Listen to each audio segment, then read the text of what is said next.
High, welcome to my 46 mini blog.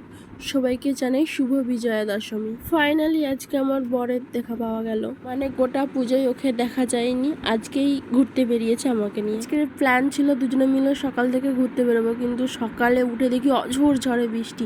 আর এই বৃষ্টির কারণেই দুজনে ঝগড়া করে বিকেলে ঘুরতে বেরিয়ে পড়েছি। ফার্স্টে ভেবেছিলাম ঘুরতে ঘুরতেই আমরা বাড়ি চলে যাব, তারপর ও বলছে ব্যাগ নিয়ে এত ঘোরা যাবে না। তো আমি তো রেডি হয়েছিলাম, আমি আর ও দুজনে মিলে প্রথমে ঘাটালের ঠাকুরগুলো দেখে নিলাম, তারপর বোনকে রেডি হতে বলেছিলাম, বোন রেডি হতে, আবার আমি, বোন ও তিনজনে মিলে চাইপাড়, সোনাখালি এসব দিকে গিয়েছিলাম। একটা অদ্ভুত ঘটনা ঘটে, সকাল থেকে তো বললাম বৃষ্টি পড়ছিল, তো এই চাইপাড় প্যান্ডেলের ভিতর যখন ঢুকছি বিশাল জোরে বৃষ্টি শুরু হয়ে গেছে। প্যান্ডেল থেকে বেরোচ্ছি সেই সময় বৃষ্টিটা অনেকটাই কমে গেছে। ফোনেতে ঠিকঠাক বোঝা যাচ্ছে না যে বৃষ্টিটা এখনো পড়ছে একটু একটু।